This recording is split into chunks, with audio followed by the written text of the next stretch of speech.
Andhra special pesarattu upma చేసుకుందామండి, కమ్మకమ్మగా టేస్టీగా. దీనికి నేను ముందుగా ఒక గ్లాసు పెసలైతే తీసుకుని ఒక 2 స్పూన్లు బియ్యం అయితే వేయాలండి. పెసలతో పాటు నైటే నానబెట్టేసుకోవాలి. ఆ పెసలు నానిన తర్వాత నైట్ అంతా నానిన తర్వాత పొద్దుటే 2-3 సార్లు కడిగేసుకోవాలి. కడుక్కొని పక్కన పెట్టుకుని ఒక చిన్న అల్లం ముక్క, 4 పచ్చిమిర్చి తరిగి వేసుకుందామండి. అల్లము పచ్చిమిర్చి గ్రైండర్లో వేసుకుని పెసలు గ్రైండర్లో రుబ్బుకుందాము. ఇది మరీ పేస్ట్లా రుబ్బకూడదండి, కొంచెం బరకబరకగా ఉండాలి. ఇది నలిగేటప్పుడే ఒక గ్లాస్ వాటర్ అయితే వేసేసుకుని రుబ్బేసుకుందాము. నలిగిన తర్వాత ఒక 1/2 స్పూన్ సాల్ట్ అయితే వేసుకుందామండి. దీన్ని పక్కన పెట్టుకుందాము.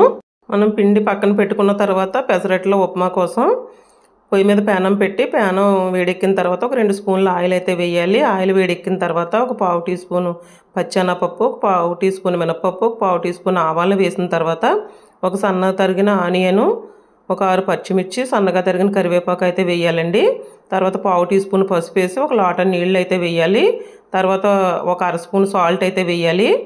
ఈ నీళ్లు మరిగేటప్పుడే మనం పచ్చిమిరకాయలు తీసేసుకుందామండి వాటర్లో, ఎందుకంటే మనం పెసరట్టు మీద ఉప్మా పెడతాం కదా, అవి మనకు తింటుంటే అడ్డుగా తగులుతాయి. అందుకని నేను ముందే తీసేసానండి. అదే వాటర్ బాగా మరిగిన తర్వాత ఒక టీ గ్లాస్తో ఒక నూకేద్దామండి. కరాచీ రవ్వ బాగా కలుపుకుందాము. నూకేస్తూ బాగా కలుపుకుందామండి, ఉడుకుతుంది. ఇదిగోండి, ఈ విధంగా ఉడికిన తర్వాత కొంచెం సన్నగా తరిగిన కొత్తిమీర అయితే వేయాలి. ఉప్మాలో కొత్తిమీర టేస్ట్ చాలా బాగుంటుందండి, ఫ్లేవరు. ఇదిగోండి, ఈ విధంగా ఉడకనివ్వాలి. మరీ గట్టిగా ఉండకూడదండి, ఇలా ఉండాలి పలసగా.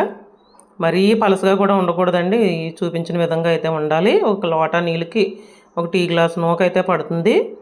మనం పక్కన పెట్టేసుకుందామండి. ఉప్మా పక్కన పెట్టేసుకొని మనం రుబ్బుకున్న పెసరట్ల పిండిని వేడెక్కిన తర్వాత కొంచెం ఆయిల్ రాసి ఒక గరిటె పిండి వేసి ఇలా దోశలా వేసుకుందామండి. చుట్టూరు కొంచెం ఆయిల్ అయితే వేయాలి. అట్టు తిరగేసుకుందాము. మనం దోశ ఎలా వేసుకుంటామో అలాగే 2 వైపులా కూడా కాలాలండి. ఇది పూర్తిగాని కాలిన తర్వాత తిరగేసుకుని పక్కన పెట్టుకున్న ఉప్మా అయితే ఇలా గరిటెతోటి వేసి ఇలా అట్లకాడతో కూడా రాయాలండి. పెసరట్టు అంతా అట్లకాడతో రాయాలి. ఈ విధంగా పెసరట్టు అంతా పావాలండి అట్లకాడతోని. చూసారా, రెడీ అయిపోయింది. ఇది ఎంత మెత్తగా ఎంత స్మూత్గా ఉంటుందండి, తినే కొద్దీ తినాలనిపించదు. చాలా టేస్టీగా ఉంటుందండి పెసరట్టు ఉప్మా. ఈ వీడియో మీకు నచ్చినట్లయితే లైక్, షేర్, సబ్స్క్రైబ్ చేయండి. థ్యాంక్ యూ అండి.